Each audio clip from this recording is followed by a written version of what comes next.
Dear friends, welcome back to people's academy. നമ്മൾ നോക്കുന്നത് മുൻവർഷ ചോദ്യങ്ങളും അതിന് അനുബന്ധ വിവരങ്ങളുമാണ്. ആദ്യമായിട്ട് നോക്കേണ്ട ചോദ്യം ശ്രദ്ധിക്കാം. പൊയ്കയിൽ ശ്രീകുമാര ഗുരുദേവനുമായി യോജിക്കാത്ത പ്രസ്താവന ഏത് എന്നാണ് ചോദ്യം. നാല് ഓപ്ഷൻസ് കൊടുത്തിട്ടുണ്ട്. ഏതാണ് ഉത്തരം വരുന്നത്?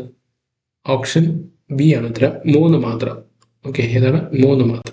എന്തുകൊണ്ടാണ് 3 മാത്രം വരാൻ കാരണം?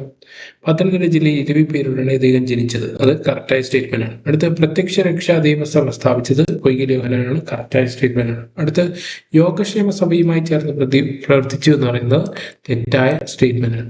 ശ്രീമൂല പ്രജാസഭയിൽ ഇദ്ദേഹം 1921-ലും 1931-ലും അംഗമായി. അപ്പോൾ ഇതിൽ തെറ്റായ പ്രസ്താവന ഏതാണ്? യോജിക്കാത്തത് 3ാമത്തെ സ്റ്റേറ്റ്മെന്റ്.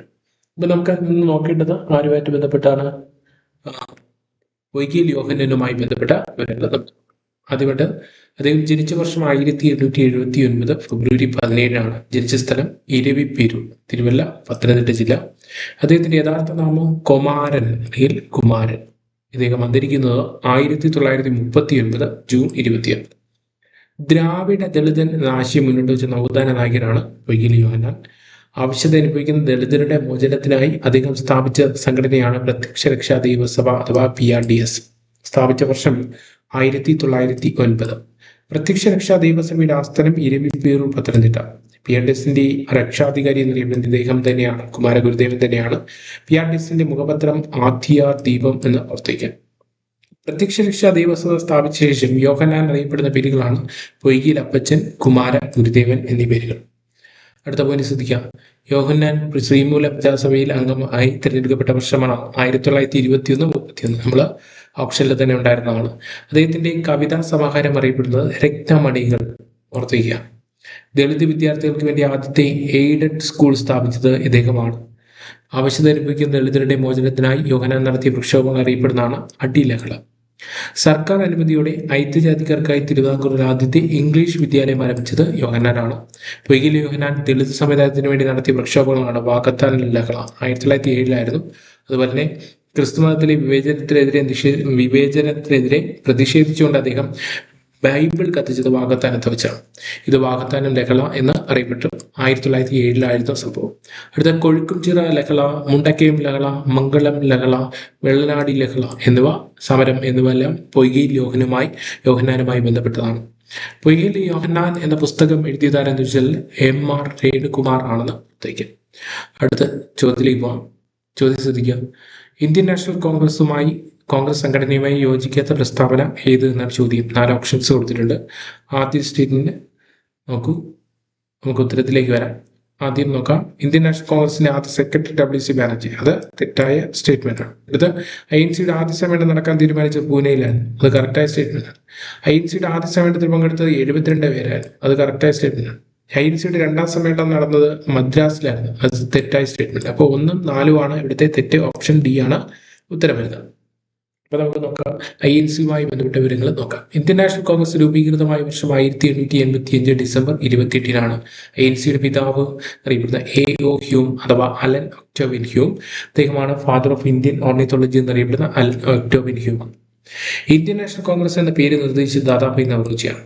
ഇന്ത്യൻ നാഷണൽ കോൺഗ്രസിന്റെ ആദ്യ സമ്മേളനത്തിന് വേദിയായത് മുംബൈയിലെ ഗോകുൽദാസ് തേജ്പാൽ സംസ്കൃത കോളേജ്. ഇന്ത്യൻ നാഷണൽ കോൺഗ്രസിന്റെ ആദ്യ പ്രസിഡന്റാണ് WC ബാനർജി അഥവാ ഉമേഷ് ചന്ദ്ര ബാനർജി. ഇംഗ്ലീഷ് സംസാരിക്കുന്ന സമ്പന്ന വിഭാഗങ്ങളുടെ സംഘടന എന്ന ഇന്ത്യൻ നാഷണൽ കോൺഗ്രസിനെ വിശേഷിപ്പിച്ചത് ജവഹർലാൽ നെഹ്റുവാണ്. സ്വാതന്ത്ര്യത്തിന് ശേഷം ഏറ്റവും കൂടുതൽ INC സമ്മേളനങ്ങൾക്ക് വേദിയായ നഗരം ചോദിച്ചാൽ ന്യൂഡൽഹിയാണ്. രാജ്യദ്രോഹത്തിന്റെ ഫാക്ടറി എന്ന് ബ്രിട്ടീഷുകാർ വിശേഷിപ്പിച്ച സംഘടന എന്ന് ചോദിച്ചാൽ ഏതാണ്? INC ആണ്. ഇന്ത്യ സ്വതന്ത്രമാകുമ്പോൾ Congress president INC president JP Kripalani. സ്വാതന്ത്ര്യത്തിന് മുമ്പ് ഏറ്റവും കൂടുതൽ കാലം INC പ്രസിഡന്റ് ആയിരുന്ന വ്യക്തിയാണെന്ന് വെച്ചാൽ മൗലാന അബ്ദുൽ കലാം ആസാദാണ്. INCയുടെ ഔദ്യോഗിക ഭാഷയായി ഹിന്ദി തെരഞ്ഞെടുത്ത സമ്മേളനം 1925 കാൺപൂർ സമ്മേളനം. 1925 കാൺപൂർ സമ്മേളനത്തിലെ INC പ്രസിഡന്റാണ് സരോജിനി നായിഡു. INC പ്രസിഡന്റായ ആദ്യ ഇന്ത്യൻ വനിതയാണ് സരോജിനി നായിഡു. ഇന്ത്യയുടെ വാനമ്പാടി എന്നറിയപ്പെടുന്ന സരോജിനി നായിഡു. INCയുടെ ആദ്യ വനിതാ പ്രസിഡന്റ് ആനി ബെസന്റ് ആണ്. 1917 സമ്മേളനത്തിലാണ് ആനി ബെസന്റ് INC പ്രസിഡന്റ് ആയത്. 1917 കൊൽക്കത്ത സമ്മേളനം. കോൺഗ്രസ് സമ്മേളനം നടന്ന ആദ്യ ദക്ഷിണേന്ത്യൻ നഗരമാണ് ചെന്നൈ. 1905 ബംഗാൾ വിഭജന സമയത്തെ ANC പ്രസിഡന്റ് ഗോപാലകൃഷ്ണ ഗോഖലെ. ഇലക്ഷനിലൂടെ തിരഞ്ഞെടുക്കപ്പെട്ട ആദ്യ INC പ്രസിഡന്റാണ് സുഭാഷ് ചന്ദ്രബോസ്. INC പ്രസിഡന്റായ ആദ്യ വിദേശിയാരെന്ന് വെച്ചാൽ ജോർജ് യൂൾ എന്ന് ഓർത്തിരിക്കുക. അടുത്ത പോയിന്റ്, 1888 INCക്ക് എതിരായി സർ സയ്യിദ് അഹമ്മദ് ഖാൻ രൂപീകരിച്ച സംഘടനയാണ് United Indian patriotic association. United Indian patriotic association ആരെ സ്ഥാപിച്ചത് വെച്ചാൽ സയ്യിദ് അഹമ്മദ് ഖാനാണ്. INCക്ക് എതിരായി ഇദ്ദേഹം രൂപീകരിച്ചതാണ് യുണൈറ്റഡ് ഇന്ത്യൻ പാട്രിയോട്ടിക് അസോസിയേഷൻ എന്ന് ഓർത്തിരിക്കുക. സ്വദേശി എന്ന മുദ്രാവാക്യം ആദ്യമായി ഉയർത്തിയ സമ്മേളനം 1905 ബനാറസ് സമ്മേളനമാണ്. ജനഗണമന ആദ്യമായി പാടിയ INC സമ്മേളനം 1911 കൊൽക്കത്ത സമ്മേളനം. INC പ്രസിഡന്റ് ആകുന്ന ഏറ്റവും പ്രായം കുറഞ്ഞ വ്യക്തി മൗലാന അബ്ദുൽ കലാം ആസാദാണ്. ഏറ്റവും കൂടുതൽ കാലം INC പ്രസിഡന്റായ വ്യക്തി ആരെന്ന് വെച്ചാൽ സോണിയാഗാന്ധി. 1998 സോണിയാഗാന്ധി INC പ്രസിഡന്റ് ആകുന്നത്. സ്വതന്ത്ര ഇന്ത്യയിലെ ആദ്യ വനിതാ INC പ്രസിഡന്റാണ് ഇന്ദിരാഗാന്ധി. 1959 INC പ്രസിഡന്റ് ആകുന്നത്. ഇന്ത്യക്കൊരു ഭരണഘടന എന്ന ആവശ്യം ആദ്യമായി ചർച്ച ചെയ്യപ്പെട്ട INC സമ്മേളനം 1935 ബോംബെ സമ്മേളനം. INC പ്രസിഡന്റായ രണ്ടാമത്തെ വിദേശ വനിതയാണ് നെല്ലി സെൻഗുപ്ത. 1933 സമ്മേളനം. 1933 സമ്മേളനത്തിലാണ് നെല്ലി സെൻഗുപ്ത INC പ്രസിഡന്റ് ആകുന്നത്. പൂർണ്ണ സ്വരാജ് പ്രമേയം പാസാക്കിയ അല്ലെങ്കിൽ പ്രഖ്യാപനം നടന്ന INC സമ്മേളനം 1921 ലാഹോർ സമ്മേളനം. അധ്യക്ഷൻ ജവഹർലാൽ നെഹ്റു ആയിരുന്നു. കോൺഗ്രസ് അധ്യക്ഷ പദം അലങ്കരിച്ച വനിതകളുടെ എണ്ണം ചോദിച്ചാൽ 5 വനിതകളാണ്. ആദ്യത്തേത് ആനി ബെസന്റ്, രണ്ടാമത്തെ സരോജിനി നായിഡു, മൂന്നാമത്തേത് നെല്ലി സെൻഗുപ്ത, നാലാമത്തേത് ഇന്ദിരാഗാന്ധി, അഞ്ചാമത്തേത് സോണിയാഗാന്ധി. INC പ്രസിഡന്റായ ആദ്യ മലയാളി ചേറ്റൂർ ശങ്കരൻ നായരാണ്. 1897 അമരാവതി സമ്മേളനത്തിന്റെ അധ്യക്ഷനായിരുന്നു ചേറ്റൂർ ശങ്കരൻ നായർ. മദ്രാസിൽ നടന്ന INCയുടെ മൂന്നാം സമ്മേളനത്തിൽ എത്ര പ്രതിനിധികൾ പങ്കെടുത്തു എന്ന് ചോദിച്ചാൽ എത്രയാണ്? 607 പ്രതിനിധികൾ പങ്കെടുത്തു. എത്രയാണ്? 607. ജസ്റ്റ് ഓർത്തേക്ക് 607. ഓക്കെ. അടുത്ത് കോൺഗ്രസിന്റെ 100ാമത് വാർഷികം 1985 ആഘോഷിച്ചത്. 1985. INCയുടെ ഏത് സമ്മേളനത്തിലാണ് ഗാന്ധിജി അധ്യക്ഷത വഹിച്ചതെന്ന് ചോദിച്ചാൽ 1924 ബെൽഗാം സമ്മേളനം. ഏത് സമ്മേളനത്തിലാണ് ഇന്ത്യൻ നാഷണൽ കോൺഗ്രസ് സോഷ്യലിസ്റ്റ് മാതൃക അംഗീകരിച്ചത്? 1955 ആവടി സമ്മേളനമാണ്. ആവടി തമിഴ്നാടാണെന്ന് ഓർത്തുവയ്ക്കുക. അടുത്ത ചോദ്യത്തിലേക്ക് പോവാം.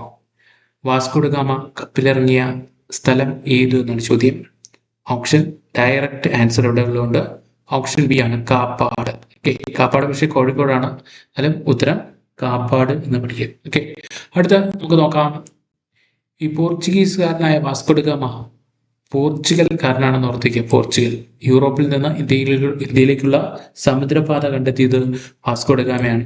ആദ്യമായി വരുന്നത് 1492 May 20 Vasco da Gama Kappad വന്നിറങ്ങുന്നു. കപ്പലിറങ്ങിയ സ്ഥലം കോഴിക്കോട് കാപ്പാട് തീരമാണ്. അദ്ദേഹത്തെ സ്വീകരിച്ചത് സാമൂതിരി. അപ്പോൾ കോഴിക്കോട് ഭരിച്ചിരുന്നത് സാമൂതിരിയാണ്. കോഴിക്കോട് കാപ്പാട് ബീച്ചിൽ ഒരു സ്മാരകശിലയിൽ എഴുതിയിരിക്കുന്നത് ഇങ്ങനെയാണ്: Vasco da Gama landed here Kappad in the year 1498.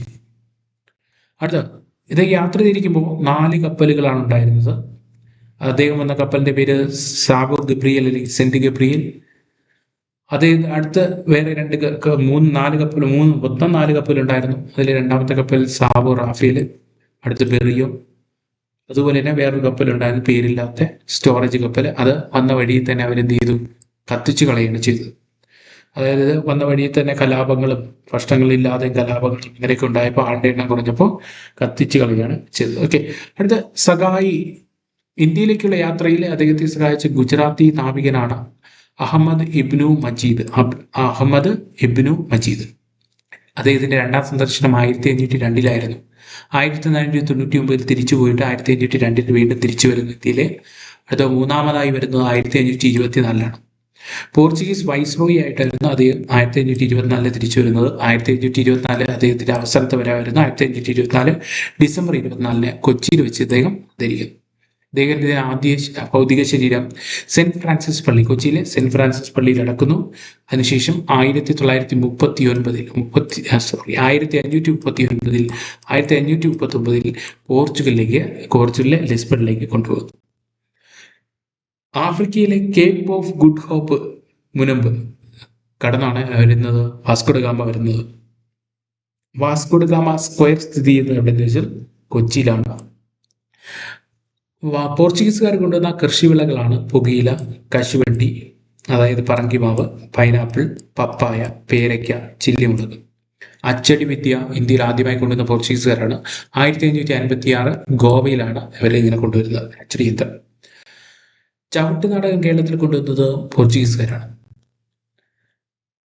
Gothic വാസ്തുവിദ്യ, അതായത് കെട്ടിടങ്ങൾക്ക് ഗോതിക് വാസ്തുവിദ്യ. കേരളത്തിലെ പള്ളികളിലും കെട്ടിടങ്ങളിലും ഗോതിക് ശൈലിയുടെ നിർമ്മാണ രീതിയാണ് ഇവർ കൊണ്ടുവന്നതാണ്. സാമൂതിരിയുമായിട്ട് അവര് തെറ്റിപ്പിരിയുന്നു. അതിനുശേഷം രണ്ടാമത് വന്നിറങ്ങുന്നത് എവിടെയെന്ന് ചോദിച്ചാൽ കൊച്ചിയിലാണ്. കൊച്ചിയില് വ്യാപാര കേന്ദ്രമാക്കി മാറ്റുന്നു. ആദ്യത്തെ വൈസ്രോയി, പോർച്ചുഗീസ് വൈസ്രോയി ആയിരുന്ന സർ അൽമേഡയാണ്. 1505 അദ്ദേഹം വരുന്നത്. അദ്ദേഹം കണ്ണൂരിലെ സെന്റ് ആഞ്ചലോ കോട്ട നിർമ്മിച്ചത് അൽമേഡയാണ്. നമുക്ക് വയ്ക്കാം. കുഞ്ഞാലി മരക്കാർ എന്താ പ്രത്യേകത എന്ന് ചോദിച്ചാൽ പോർച്ചുഗീസുകാർക്കെതിരെ കടലിൽ പൊരുതിയ സാമൂതിരിയുടെ നാവിക പടത്തലവനാണ് കുഞ്ഞാലി മരക്കാർ എന്ന് പറയുന്നത്. പോർച്ചുഗീസുകാരുടെ നാവിക പാത പോർച്ചുഗലിൽ ലിസ്ബണിൽ നിന്നാണ് യാത്ര തിരിക്കുന്നത്. അത് കേരളത്തിലേക്ക് എത്തിച്ചേരുന്നു. കേരളത്തിൽ നിന്ന് സാധനങ്ങളൊക്കെ കയറ്റി അവർ തിരിച്ച് പോകുന്നു. 10 മാസം എടുത്ത യാത്രയായിരുന്നു ഇത് ലിസ്ബണിൽ നിന്ന് കേരളത്തിലേക്കുള്ള യാത്ര എന്ന് പറയുന്നത്, ഇന്ത്യയിലേക്കുള്ള യാത്ര. അടുത്ത പോയിന്റ്, വാസ്കോഡ ഗാമ ഗോവയിലെ ഏറ്റവും വലിയ നഗരം. വാസ്കോഡ ഗാമയുടെ പേരിൽ അറിയപ്പെടുന്ന നഗരമാണ് വാസ്കോഡ ഗാമ നഗരം. വാസ്കോഡ ഗാമ അത് ഗോവയിലെ ഏറ്റവും വലിയ നഗരമാണ്. ഗോവ സംസ്ഥാനം നിലവിൽ വരുന്നത് 1987 അപ്പോൾ 2 ജില്ലകളാണ് ഗോവയിലുള്ള, നോർത്ത് ഗോവയും സൗത്ത് ഗോവയും ഓർത്ത് വയ്ക്കുക. ഗോവയുടെ മരണം നമ്മൾ നേരത്തെ പറഞ്ഞു കഴിഞ്ഞു. ആദ്യത്തെ കോട്ടപ്പള്ളിപ്പുറം കോട്ട, അത് കോട്ടപ്പുറം കോട്ട 1503 ബ്ലൂ വാട്ടർ പോളിസി കൊണ്ടുവന്നാരെന്ന് വെച്ചാൽ ഫ്രാൻസിസ്കോ ഡി അൽമേഡ. പോർച്ചുഗീസുകാരുടെ വൈസ്രോയാണ് ഫ്രാൻസിസ്കോ ഡി അൽമേഡ എന്ന് പറയുന്നത്. ഗോവ പിടിച്ചെടുക്കുന്നത് 1510 അൽബുക്കർക്കാണ്. ബീജാപ്പൂർ സുൽത്താൻമാരിൽ നിന്നാണ് പിടിച്ചെടുക്കുന്നത്. ഉദയംപേരൂർ സുനകദോസ് നടന്ന വർഷം 1599 കേരളത്തിലെ ക്രിസ്ത്യാനികളെ പോർച്ചുഗീസ് നിയന്ത്രണത്തിലാക്കാൻ വേണ്ടിയാണ് ഉദയംപേരൂർ സുനകദോസ് നടന്നത് എന്നുകൂടി ഓർത്തിക്കുക. അടുത്ത, ഗോവ സംസ്ഥാനം രൂപീകരിച്ചത് 1987 മെയ് 30 ഇന്ത്യയുടെ 25ാമത്തെ സംസ്ഥാനമായി രൂപീകരിച്ചതാണ് ഗോവ. തലസ്ഥാനം പനാജി. മണ്ടോവി നദീതീരത്താണ് ഈ പനാജി സ്ഥിതി ചെയ്യുന്നത്. ഓർത്തു വെച്ച് പഠിക്കുക. ഔദ്യോഗിക ഭാഷ കൊങ്കണി. ഏറ്റവും വലിയ നഗരം വാസ്കോഡ ഗാമ. ജില്ലകൾ 2 നമ്മൾ നേരത്തെ പറഞ്ഞു കഴിഞ്ഞു, നോർത്ത് ഗോവയും സൗത്ത് ഗോവയും. അതിർത്തി തിരിക്കുന്ന വടക്ക് മഹാരാഷ്ട്രയാണ്, കിഴക്കും തെക്കും കർണാടകയാണ്, പടിഞ്ഞാറ് അറബിക്കടലായിട്ടാണ് ഗോവ സ്ഥിതി ചെയ്യുന്നത്. ഗോവ വിപ്ലവ ദിനം എന്ന് ചോദിച്ചാൽ ജൂൺ 18 ഡോക്ടർ രാം മനോഹർ ലോഹിയുടെ നേതൃത്വത്തിൽ നടന്ന പോരാട്ടത്തിന്റെ സ്മരണാർത്ഥമാണ് ഗോവ റവല്യൂഷൻ ഡേ ജൂൺ 18 ആഘോഷിക്കുന്നത് എന്ന് ഓർത്തിക്കാം. വിസ്തീർണം ഏറ്റവും കുറഞ്ഞ വിസ്തീർണമുള്ള ഇന്ത്യ സംസ്ഥാനമാണ് ഗോവ എന്ന് പറയുന്നത്. 3702 ചതുരശ്ര കിലോമീറ്ററാണ് വിസ്തീർണം. കടൽ തീരം, ഇന്ത്യയിലെ ഏറ്റവും കുറഞ്ഞ കടൽ തീരമുള്ള സംസ്ഥാനമാണ് ഗോവ. ഏറ്റവും കൂടുതലായിരുന്നു വെച്ചാൽ ഗുജറാത്താണെന്ന് ഓർത്തിക്കുക. പ്രധാന നദികൾ മണ്ടോവി, സുവാരി ഗോവയിലെ നദികളാണ്. ഇതിലെ മണ്ടോവി എന്ന് പറയുന്നത് ഗോവയുടെ ജീവരേഖ എന്നറിയപ്പെടുന്ന നദിയാണ്. പ്രധാന വെള്ളച്ചാട്ടം ദുഃഖ്സാഗർ വെള്ളച്ചാട്ടം. വന്യജീവി സങ്കേതം ഭഗവാൻ മഹാവീർ വന്യജീവി സങ്കേതം. ഏകീകൃത സിവിൽ കോഡ് നിലവിലുള്ള സംസ്ഥാനമാണ് ഏതെന്ന് പറയുന്നത് ഗോവ എന്ന് പറയുന്നത്. അതുപോലെ തന്നെ നിലവിൽ ഉത്തരാഖണ്ഡിലും ഏതുണ്ട്, ഏകീകൃത സിവിൽ കോഡ് ഉണ്ട്. മർമ്മ ഗോവ എന്ന് പറയുന്നത് ഗോവയിലെ പ്രധാന തുറമുഖമാണ്. നാഷണൽ ഇൻസ്റ്റിറ്റ്യൂട്ട് ഓഫ് ഓഷ്യനോഗ്രഫി സ്ഥിതി ചെയ്യുന്ന പനാജിയിലാണെന്ന് ഓർത്തിക്കുക. അച്ചടി യന്ത്രം ഇന്ത്യയിൽ ആദ്യമായി നടപ്പിലാക്കിയത് കൊണ്ടുവന്നത് പോർച്ചുഗീസുകാരാണ് 1556. കിഴക്കിന്റെ മുത്ത്, പേൾ ഓഫ് ദ ഓറിയന്റ് എന്നറിവ് വിശേഷണമുള്ളത് ഗോവയ്ക്കാണെന്ന് ഓർത്തിക്കുക. ആർട്ടിക്കിൾ 44 ഇന്ത്യൻ ഭരണഘടനയുടെ ആർട്ടിക്കിൾ 44 ഏകീകൃത സിവിൽ കോഡിനെ കുറിച്ച് പരാമർശമുള്ളത്. ഇത് ഭരണഘടനയുടെ 4ാം ഭാഗത്തിലാണ് പ്രതിപാദിക്കുന്നത് എന്ന് ഓർത്തിക്കുക. ആർട്ടിക്കിൾ 44 വരുന്നത് ഭരണഘടനയുടെ 4ാം ഭാഗത്തിലാണ്. പൗരന്മാർക്കിടയിൽ തുല്യത ഉറപ്പാക്കുക എന്നതായിരുന്നു ഇതിന്റെ പ്രധാന ലക്ഷ്യം. ആർട്ടിക്കിൾ 44 പ്രധാന ലക്ഷ്യമാണ് പൗരന്മാർക്കിടയിൽ തുല്യത ഉറപ്പാക്കുക. 1867 പോർച്ചുഗീസുകാർ ഈ നിയമം നടപ്പിലാക്കുന്നത്. 1961 ഗോവ വിമോചനത്തിന് ശേഷവും ഈ നിയമം, അതായത് ഏകീകൃത സിവിൽ കോഡ് നിയമം നിലവിലുണ്ടായിരുന്നു. ഇന്ത്യയിൽ ഉത്തരാഖണ്ഡാണ് ഏകീകൃത സിവിൽ കോഡ് കൊണ്ടുവന്നത് എന്ന് ഓർത്തു വയ്ക്കുക. 2ാമത് നിയമസഭയിൽ പാസാക്കി. 2024 ഫെബ്രുവരിയിലാണ് പാസാക്കിയത് എന്ന് ഓർത്തു വയ്ക്കുക. ഈ നിയമത്തിനെ കുറിച്ചായി ഇതിന്റെ കമ്മിറ്റി ആയിരുന്നു വെച്ചാൽ സുപ്രീം കോടതി ജഡ്ജിയായിരുന്ന രഞ്ജന പ്രകാശ് ദേശായിയുടെ നേതൃത്വത്തിലുള്ള കമ്മിറ്റിയാണ് ഇതിന്റെ കരട് തയ്യാറാക്കിയത്. ഈ നിയമത്തിൽ ലിവിംഗ് ടുഗദർ ബന്ധങ്ങൾ രജിസ്റ്റർ ചെയ്യേണ്ടത് നിർബന്ധമാക്കിയിട്ടുണ്ട് എന്ന് കൂടി ഓർത്തു വയ്ക്കുക. അടുത്ത ചോദ്യത്തിലേക്ക് പോകാം. അടുത്ത്, ഹോർത്തൂസ് മലബാറിക്കസ് എന്ന ഗ്രന്ഥം ഡച്ചുകാർ എഴുതിയത് ഏത് ഭാഷയിലാണ് എന്നാണ് ചോദ്യം. 4 ഓപ്ഷൻ കൊടുത്തിട്ടുണ്ട്, നിങ്ങൾക്ക് അറിയാവുന്നതാണ്. ഏത് ഭാഷയാണ്? ലാറ്റിൻ ഭാഷ. അടുത്ത് അതുമായി ബന്ധപ്പെട്ട പോയിന്റുകൾ നോക്കാം. ഇതിന്റെ അർത്ഥം, ഹോർത്തൂസ് മലബാറിക്കസ് എന്ന ഗ്രന്ഥത്തിന്റെ അർത്ഥം മലബാറിലെ തോട്ടം എന്നാണ്. ഗാർഡൻ ഓഫ് മലബാർ എന്നാണ് ഈ ലാറ്റിൻ വാക്കിന്റെ അർത്ഥം. പ്രസിദ്ധീകരിച്ചത് നെതർലാൻഡിലെ ആംസ്റ്റർഡാമിൽ വെച്ചാണ്. 1678 1703 കാലഘട്ടത്തിലാണ് ഇത് പ്രസിദ്ധീകരിക്കുന്നത്. ആകെ 12 വാല്യങ്ങളുണ്ടായിരുന്നു.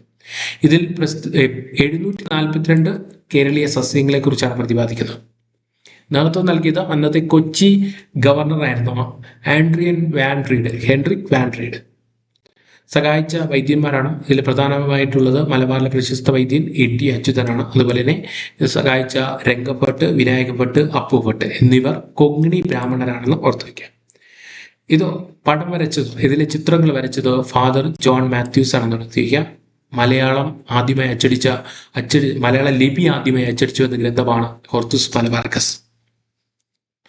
ദേവനാഗരി ലിപി, അതുപോലെ തന്നെ മലയാളം, അറബിക്ക്, സംസ്കൃതം എന്നിവ ഇതിൽ ഉപയോഗിച്ചിട്ടുണ്ട്. ഹോർത്തൂസ് മലബാർക്കസിൽ ഉപയോഗിച്ചിട്ടുണ്ട്. ഇതിൽ പ്രതിപാദിക്കുന്ന ആദ്യ സസ്യമാണ് തെങ്ങ്. മലയാള വിവർത്തനം തയ്യാറാക്കിയത് K.S. മണിലാൽ എന്ന് ഓർത്തു വയ്ക്കുക.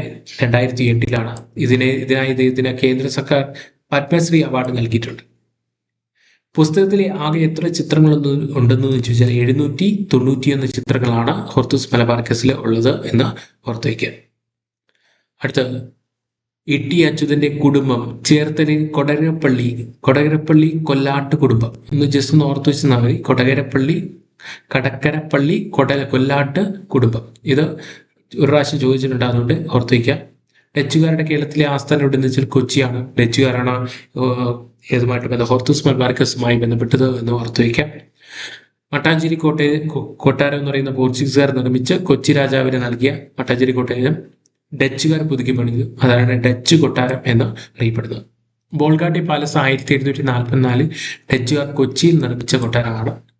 കുളച്ചിൽ യുദ്ധം നടന്ന വർഷം 1741. മാർത്താണ്ഡവർമ്മയെ ഡച്ചുകാരെ പരാജയപ്പെടുത്തിയ യുദ്ധമാണ് കുളച്ചിൽ യുദ്ധം.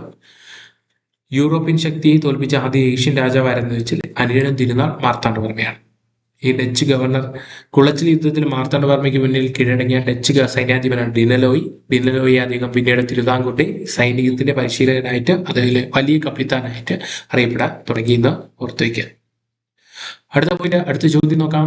തിരുവിതാംകൂർ അലോപ്പതി ചികിത്സ സമ്പ്രദായം ആരംഭിച്ച ഭരണാധികാരി ആരെന്നാണ്. ഓപ്ഷൻ ബി ആണ് ഉത്തരം. ഗൗരി ലക്ഷ്മി ഭായ്. അപ്പൊ അതുമായി ബന്ധപ്പെട്ട് നോക്കാം. അനിഴം തിരുനാൾ മാർത്താണ്ഡവർമ്മയാണ് ആധുനിക തിരുവിതാംകൂറിന്റെ ശില്പി എന്ന് പറയുന്നത്. 1729 1758 കാലഘട്ടം ആധുനിക തിരുവിതാംകൂറിന്റെ ശില്പി എന്നറിയപ്പെടുന്നു. തൃപ്പടിദാനം നടത്തിയത് 1780. തിരുവിതാംകൂർ രാജ്യപത്മനാഭ സ്വാമിക്ക് സമർപ്പിച്ച ശ്രീ പത്മനാഭദാസൻ എന്ന പേരിൽ ഭരണം ആരംഭിച്ചതാണ് തിരുവിതാംകൂറിലെ മാർത്താണ്ഡവർമ്മ. കുളച്ചിൽ യുദ്ധം നടന്ന വർഷം 1741 ഡച്ചുകാരെ പരാജയപ്പെടുത്തി. 8 വീട്ടിൽ പിള്ളമാർ ഇവരുടെ അധികാരം അവസാനിപ്പിച്ച് രാജഭരണം ശക്തമാക്കിയതാണ് മാർത്താണ്ഡവർമ്മ. സ്ഥിരമായ ഒരു സൈന്യത്തെ, അതായത് തിരുവിതാംകൂർ നായർ പട്ടാളം എന്ന് രൂപീകരിച്ചത് മാർത്താണ്ഡവർമ്മയാണ്. ഡച്ച് സൈന്യാധിപനായ ഡിനലോയെ വലിയ കപ്പിത്താൻ സൈനിക പരിശീലനത്തിനായി ചുമതലപ്പെടുത്തിയും ഉണ്ടായി.